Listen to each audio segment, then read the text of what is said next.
পুরো জনগোষ্ঠী পলিথিন ব্যবহারে অভ্যস্ত, তাদেরকে আপনি হঠাৎ করে আপনি পলিথিন সরিয়ে দিলেন, তাহলে তাদের বিকল্পটা কি হতে পারে? গণঅভ্যুত্থানের আগে এই আলোচনা করছিল যে প্রধানমন্ত্রীর বিকল্প কেউ নাই। রাজনৈতিক দলগুলো কি আসলে ভাবে এই নদী নিয়ে, এই পরিবেশ নিয়ে, এই জলবায়ু নিয়ে? যত ময়লা পানি আবর্জনা পানি সব নদীতে ছেড়ে দেওয়ার পরে পানি বিষাক্ত হয়ে গেছে। যখন একটা বন্যা হয় তখন আপনার জলবায়ু নিয়ে প্রচুর কথা হয়, যখন খুব রোদ পড়ে তখন আপনার হিট অফিসার নিয়োগ দেওয়া হয়। সাস্টেনেবল স্ট্রাকচারের যে স্টেক হোল্ডার যারা আছে তারা কি আসলে জনগণের কাছে পৌঁছায়?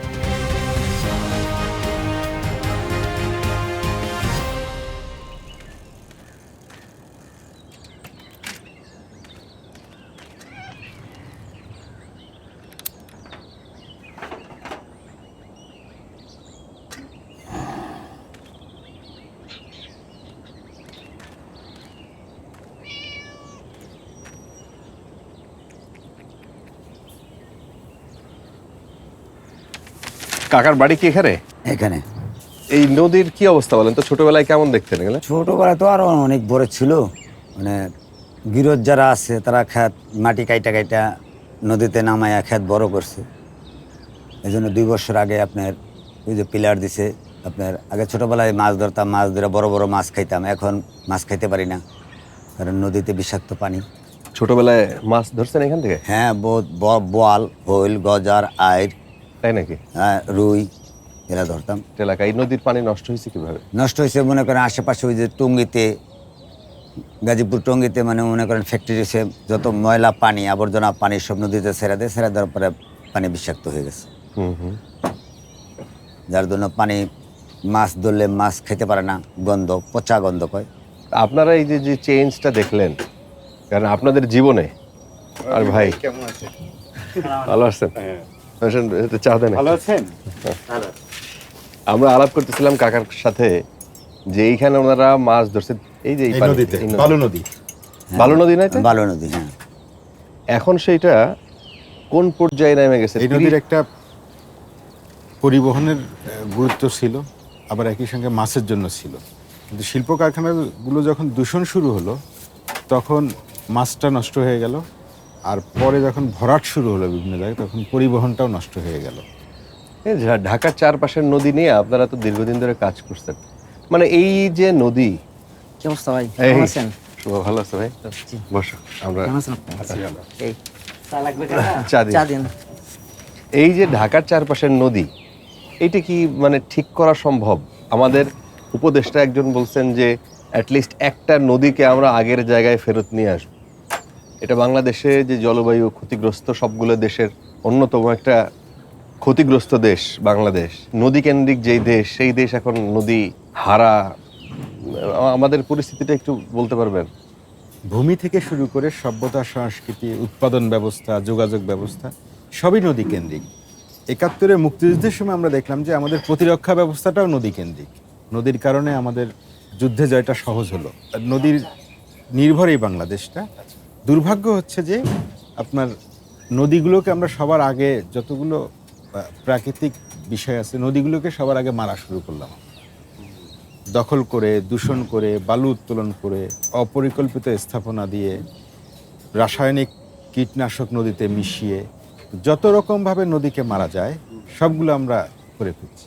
শুভ, আমি একটা জিনিস যদি তোমার জিজ্ঞেস করি, যে ধরো যে রাজনৈতিকভাবে তারা কি আসলে জলবায়ুর কথা যেভাবে আমরা দেখছি, যে কাকা যেভাবে বলতেছেন যে তারা জীবদ্দশায় এই পরিবর্তনটা দেখছে, যে একটা নদী কিভাবে তাজা ছিল এবং কিভাবে মরে গেল এবং তাদের কি কি ফল, রাজনৈতিক দলগুলো কি আসলে ভাবে এই নদী নিয়ে, এই পরিবেশ নিয়ে, এই জলবায়ু নিয়ে? আসলে আমাদের পূর্বতে সমস্ত রাজনৈতিক দল ছিল, বা আমরা তাদের কর্মকাণ্ডের মাধ্যমে দেখতে পাচ্ছি যে এরা আসলে পরিবেশ নিয়ে এত কনসার্ন না। কিন্তু রাজনৈতিক দলগুলোর কিন্তু যেসব কমিটি, উপকমিটি থাকে, সেইখানে কিন্তু ওই যে পরিবেশ বিষয়ক একটা উপকমিটি থাকে। এগুলো জাস্ট কথার কথা নাকি আসলে এদের কোনো অ্যাক্টিভিটিস?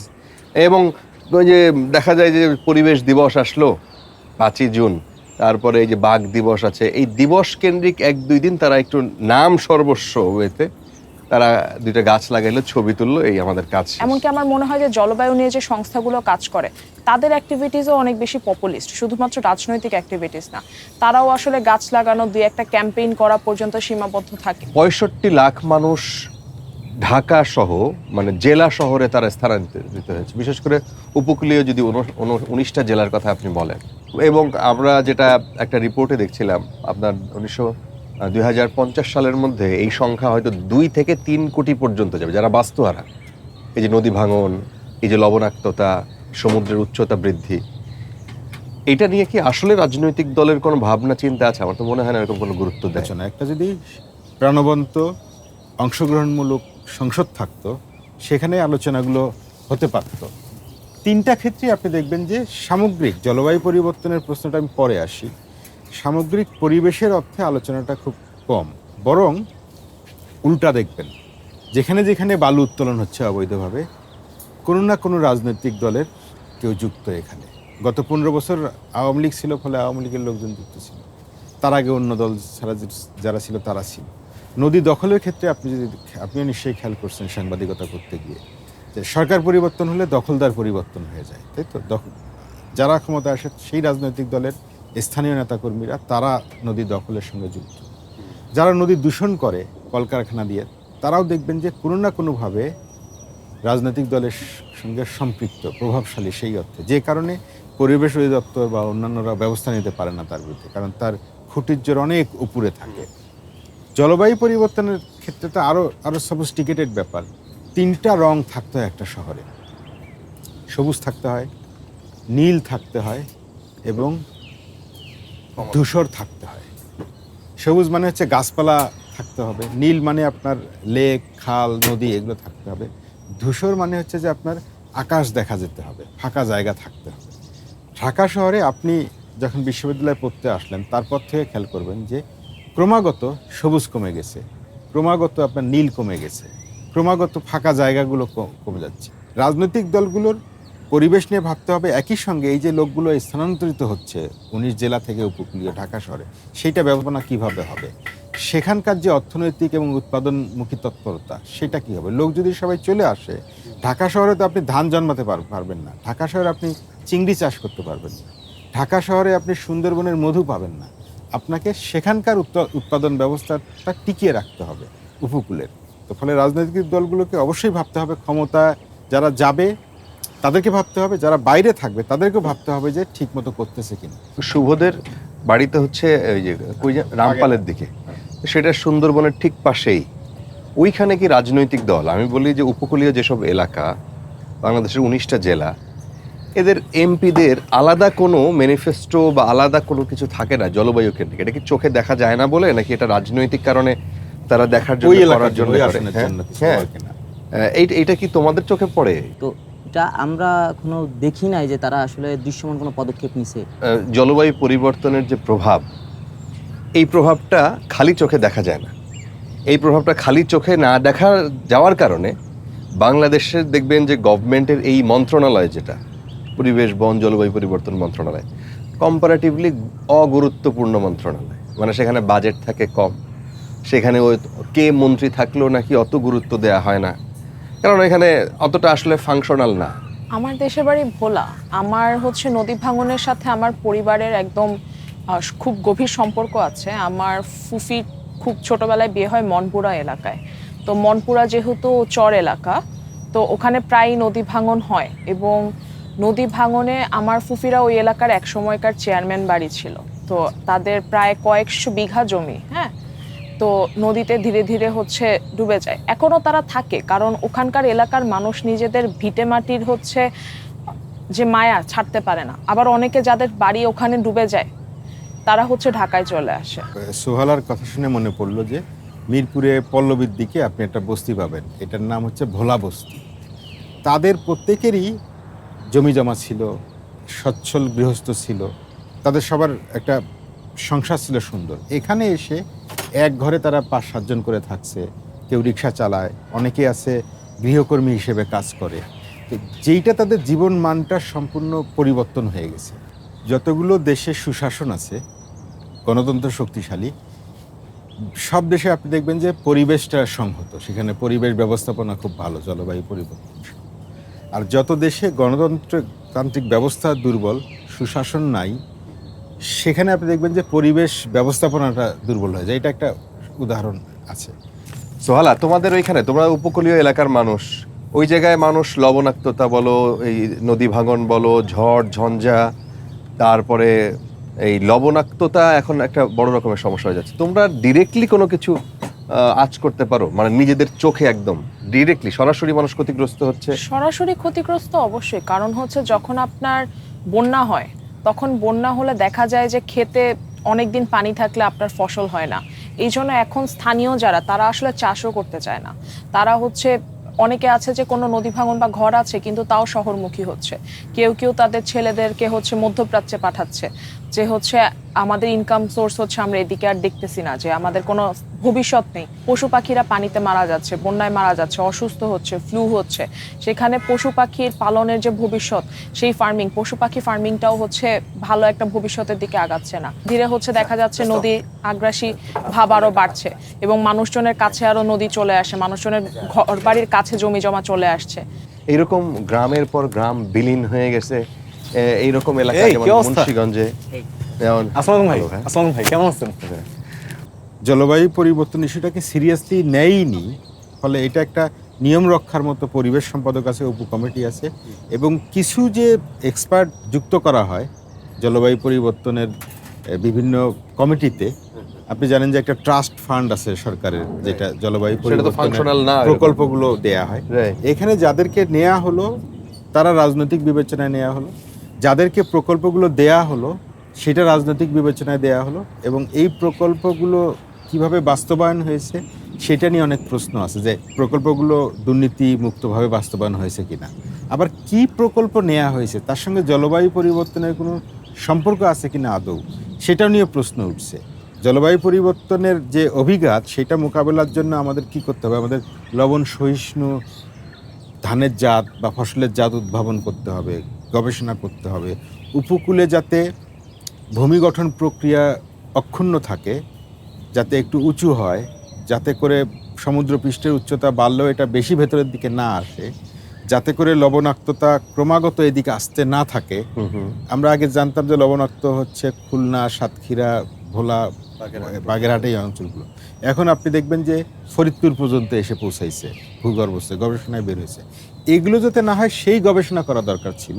কিন্তু জলবায়ু পরিবর্তন সংক্রান্ত প্রকল্পগুলো আপনি যদি দেখেন দেশীয় টাকায় যেটা, সেগুলো হচ্ছে এমন দেয়া হয়েছে যে আচ্ছা হাটের মধ্যে উত্তরবঙ্গে দোকানের যে বসে যেখানে সেটা উঁচু করা হয়েছে, কারণ এটা জলবায়ু পরিবর্তন মোকাবেলা করবে। এগুলো খুবই খুবই অকার্যকর, অসম্পর্কিত জলবায়ু পরিবর্তনের সঙ্গে এই ধরনের হয়েছে। ফলে রাজনৈতিক দলগুলো যে সিরিয়াসলি নেবে সেটা নেয়নি, তারা জলবায়ু পরিবর্তনকে একটা বৈশ্বিক ট্যুরের উপলক্ষ হিসেবে নিয়েছে, প্রকল্পের টাকা আসবে সেইটার একটা মাধ্যম হিসেবে নিয়েছে, সেখান থেকে তারা উপার্জন করবে, তারা প্রকল্প দিবে তাদের যে স্বজন প্রীতি, দলীয় প্রীতি এবং দলীয় বিবেচনায় তাদেরকে, সেইটা হিসেবে নেওয়া হয়েছে। ফলে আপনি যখন সিরিয়াসলি নেবেনই না তখন এটা কার্যকর হওয়ার কোনো প্রশ্নই আসে না। বাংলাদেশ তার জনসংখ্যা, তার সভ্যতা ক্রমাগত দক্ষিণ দিকে সম্প্রসারিত হয়েছিল, এখন সোহালার কথায় বুঝছি যে সেটা এখন উল্টা দিকে আসতেছে, মানুষ উপকূল থেকে সরে আসতেছে এই দিকে। বাংলাদেশের মানুষ খুব আবেগপ্রবণ। যখন একটা বন্যা হয় তখন আপনার জলবায়ু নিয়ে প্রচুর কথা হয়, কিন্তু যখন বন্যাটা চলে যায় তখন দেখবেন সেটা নিয়ে কেউ কাজ করে না। যখন খুব রোদ পড়ে তখন আপনার হিট অফিসার নিয়োগ দেওয়া হয়, তখন আপনার সবাই গাছ লাগানো শুরু করে। কিন্তু এর পরবর্তীতে যে এটার একটা দীর্ঘমেয়াদী প্রকল্প বাস্তবায়ন, বা কেন পরবর্তী বছরে আর রোদটা আমরা পড়তে দিব না, রোদটা কমে গেলে অন্য একটা সিজন আসলে কিন্তু এটা নিয়ে কেউ আর চিন্তা করে না। যখন সরকার আসলে একটা পপুলিস্ট সরকার হতে চেয়েছে আমার কাছে মনে হয় এদেশে, জনগণের মধ্যে যখন যে আকাঙ্ক্ষাটা বেশি সেভাবে জনগণকে সার্ভ করার চেষ্টা করেছে। আমার কাছে মনে হয় বাংলাদেশের প্রেক্ষাপটে এটা সবচেয়ে ভালো সলিউশন তখনই হবে যখন আমি আপনি আমাদের নিজেদের এলাকা নিয়ে হচ্ছে সচেতন হইব, এবং প্রত্যেকটা সময়, আমি এখন শীতকালে আসছি কিন্তু পরবর্তী গ্রীষ্মকালে আমার জীবনটা কেমন হবে, বা বন্যা আসলে বর্ষাকালে নদীর পানি বাড়লে আমার জীবনটা কেমন হবে, এগুলো নিয়ে চিন্তা করার মতো আসলে আমার জ্ঞান থাকতে হবে। আমার আমাদের এখানে উন্নয়নের যে স্ট্রাকচার, উন্নয়নের স্ট্রাকচার মানে রাস্তা হবে, ঘাট হবে, বিদ্যুৎ আসবে, এইটা। কিন্তু উন্নয়নের যে একটা সাস্টেনেবল স্ট্রাকচার আসছে, এটা আমার মনে হয় যে এই সাস্টেনেবল স্ট্রাকচারের যে স্টেক হোল্ডার যারা আছে তারা কি আসলে জনগণের কাছে পৌঁছায় না। তার মানে পলিসি যারা তৈরি করছে, রাইট, এই যে নীতি নির্ধারক যারা, তারা কি আদৌ চেঞ্জ হবে নাকি যেই লাউ সেই কদু? না, এত বছর যে ধরনের রাজনৈতিক কাঠামো চলে এসেছে বাংলাদেশের, এরা জলবায়ু নিয়ে আসলে তেমন একটা ভাবে নাই। কিন্তু এখন যে গভর্নমেন্ট আছে, আপনারা আমাদের যে উপদেষ্টা রিজওয়ানা আপা আছেন, উনি কিন্তু বলছে যে আমরা প্রতিটা জেলায় একটা করে নদী দেখতে চাই, যেটা হলো যে কোনো ধরনের দখলমুক্ত এবং বিশুদ্ধ ওভাবে চলাচল করে পানি নাব্যতা থাকবে যেসব প্রতি নদী। নিচ্ছেন হঠাৎ করে আপনার দেশের পুরো জনগোষ্ঠী পলিথিন ব্যবহারে অভ্যস্ত, তাদেরকে আপনি হঠাৎ করে আপনি পলিথিন সরিয়ে দিলেন, তাহলে তাদের বিকল্পটা কি হতে পারে, এগুলো নিয়ে আলোচনা নেই। পলিথিনের বিকল্প পাওয়া যাবে না এইটা এইটা আমি মনে করি না। আমার মনে হয় যে মানুষের যে কোনো প্রয়োজনই হচ্ছে আবিষ্কারের জননী, সেটা আমরা বলি। যদি পলিথিনটা যখন ছিল না তখনও তো আমাদের জীবন চলছে, এবং পলিথিনের বিকল্প একটাই, যখন আমরা বুঝবো যে এই পলিথিন আমাদের ভূমি ধ্বংস করছে, পানি ধ্বংস করছে, মানুষের মাছের মধ্যে আমরা এখন পলিথিনের প্লাস্টিকের মাইক্রো টুকরোগুলো পাচ্ছি, মানুষের ব্রেনে চলে আসছে, মায়ের দুধে পলিথিনের প্লাস্টিকের কণা চলে আসছে। ফলে এইটা যদি আমরা চিন্তা করতে পারি তাহলে বিকল্প নিয়ে আর চিন্তা করব না। না, কিন্তু যেই তথ্যটা আপনি বললেন এটা তো আমার একেবারে প্রান্তিক যে জনগোষ্ঠী, একটু আগে যে চাচা বসেছিল এখানে, সে তো জানে না, সে তো বোঝেও না প্রভাবটা কি, কারণ চোখে তো দেখা যায় না। সোহালা ওই একটা গুরুত্বপূর্ণ জিনিস বলছে যে আমার পাবলিককে তো সেন্সিটাইজ করতে হবে, জানাইতে হবে যে ভাই ঘটনাটা কিন্তু এরকম। যেতে হবে। আমাদের যে সিস্টেম ছিল, আমরা শুনতাম যে বিকল্প নাই, বিকল্প কে, কিন্তু বিকল্প কিন্তু বের হয়ে গেছে গণ অভ্যুত্থানের পরে। গণ অভ্যুত্থানের আগে এই আলোচনা খুব ছিল যে প্রধানমন্ত্রীর বিকল্প কেউ নাই, কিন্তু বিকল্প বের হয়েছে। পলিথিনের ক্ষেত্রে আমি মনে করি যে এই যে গণ অভ্যুত্থানের স্পিরিট, এইটা যদি আমরা ধারণ করি যে পলিথিনটা বন্ধ করি, মানুষের মধ্যে সচেতনতা তৈরি করি, বিকল্প বের হবে। যেমন ধরেন অবকাঠামোগত দিক থেকে সাম্য পটুয়াখালী থেকে জগন্নাথে ঢাকায় পড়তে আসছে, যদি নদী পথে আসতো, এখনো পটুয়াখালীর সঙ্গে ঢাকার নদী পথে যোগাযোগটা এখন আছে। নদীতেই মানুষ একই সঙ্গে সড়ক পথে যোগাযোগটা বেড়ে গেছে অনেক। সড়ক পথে যত বাড়বে আপনি দেখবেন পটুয়াখালী থেকে ঢাকা এমিশন তত বাড়তে থাকবে যত।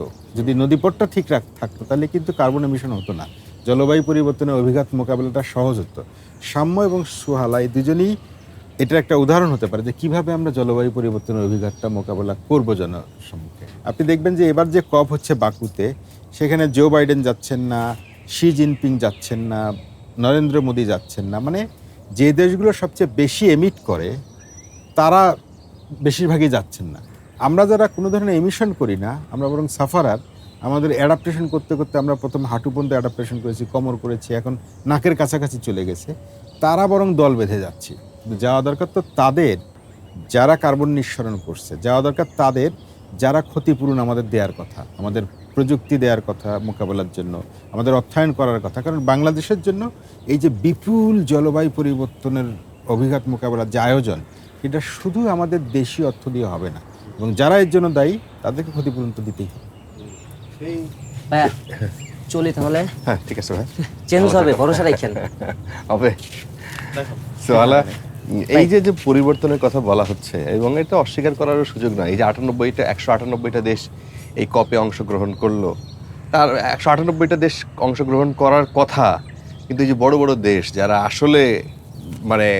আসলে এই মিশনটা ঘটায়, আর আমরা যারা সাফারার ছোট ছোট দেশ, মানে আমাদের এখান থেকে কি করার থাকতে পারে?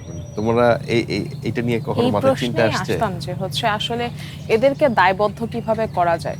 আপনি যদি কপের মতো সম্মেলন দিয়েও তার দায়বদ্ধ করতে না পারেন, তাহলে আসলে দায়বদ্ধগুলো কখন হবে?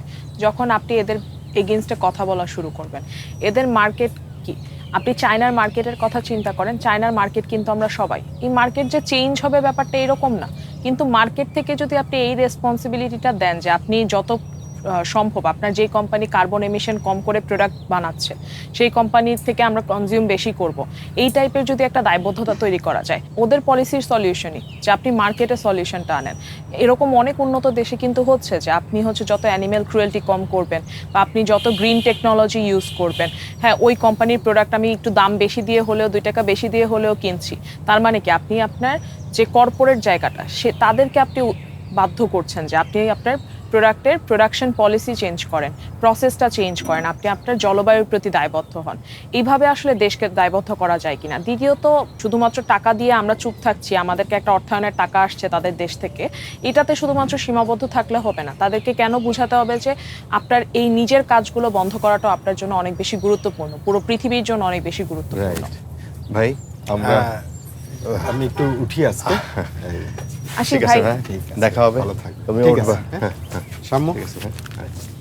সাম্য, আমাদের যে অবস্থা বুঝছো, মানে মনে হয় মানে মাঝে মাঝে কেউ কেউ হতাশার মধ্যে চলে যেতে চায়, কিন্তু তারপরও খুব ভালো ভালো কিছু স্টেক, যেমন পলিথিন বন্ধ করার কথা বলা হচ্ছে নতুনভাবে। এই যে যে ইয়াংরা, তারা তো দেখছে যে পলিথিন ব্যবহার করার ফলে কি ক্ষতি, আমার গাছ কাটার ফলে কি ক্ষতি, এটা আমরা এখন চোখে দেখছি।